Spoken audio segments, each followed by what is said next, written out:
Langkah mereka semakin dalam. Tanah di wilayah terlarang tidak rata. Bukan karena retakan atau lubang, melainkan karena lapisan. Seolah dunia pernah dibangun, lalu dibangun lagi di atasnya. Dan sekali lagi, hingga masa kini berdiri di atas sejarah yang terkubur. KL berhenti. Bukan karena melihat sesuatu, melainkan karena merasakan bentuk. Di depan, katanya pelan. Lira langsung mengangkat tangan, memberi isyarat berhenti. Aira dan Seraphine ikut melambat. Apa? Tanya Aira. KL menunjuk dataran berbatu yang terlihat biasa saja. Namun ada garis-garis tipis seperti pola yang hampir terhapus waktu. Seraphine mendekat, berlutut, lalu menyapu debu dengan telapak tangan. Permukaan batu itu bukan alami. Ada ukiran. Bukan huruf. Bukan simbol sihir modern. Lebih tua dari itu.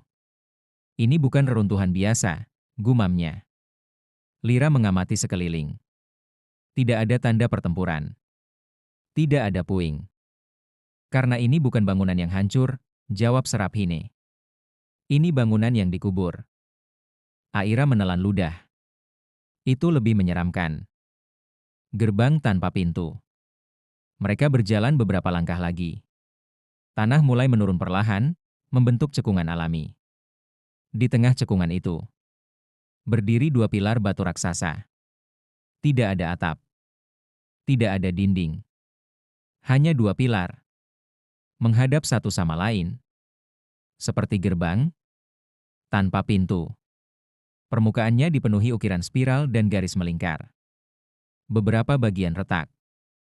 Namun pola utamanya masih utuh. KL merasakan dadanya berdenyut pelan.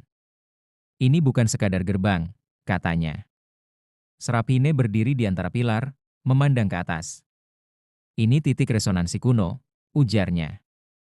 Jauh sebelum menara inti dibangun. Aira menatap sekeliling. Jadi, orang-orang dulu lewat sini? Seraphine menggeleng. Bukan orang. Lira mengernyit. Lalu apa? Seraphine tidak langsung menjawab.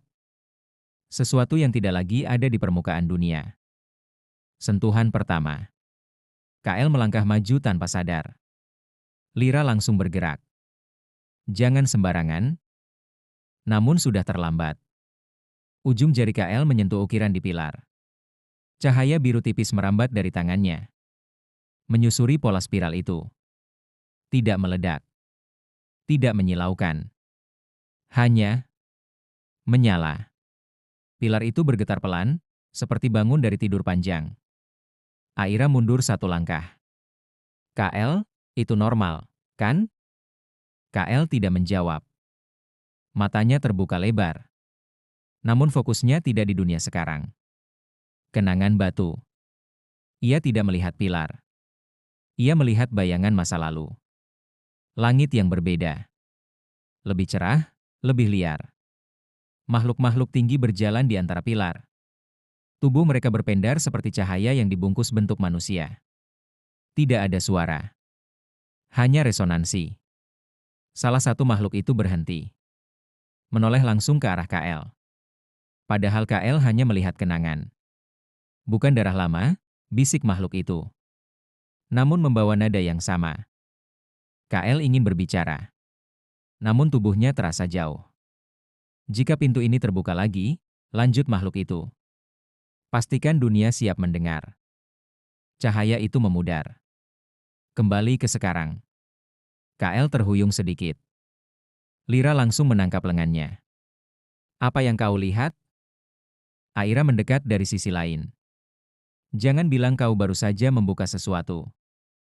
Seraphine menatap pilar yang kini bersinar lembut. Tidak, katanya. Dia tidak membuka.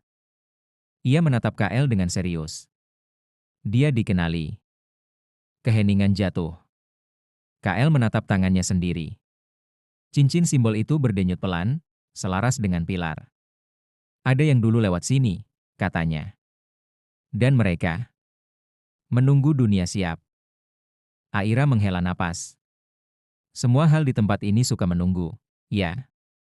Lira menatap ke arah timur, lebih jauh dari pilar itu. Kalau ini cuma gerbang pertama, katanya, aku tidak yakin kita akan menyukai yang berikutnya. Serapine menutup matanya sejenak. Tidak perlu menyukainya, ujarnya. Cukup memahaminya. KL menatap ke depan. Dan untuk pertama kalinya sejak memasuki wilayah terlarang, ia merasa bukan hanya mereka yang berjalan, melainkan sejarah yang mulai berjalan kembali. Visual yang ini mulai error lagi ya.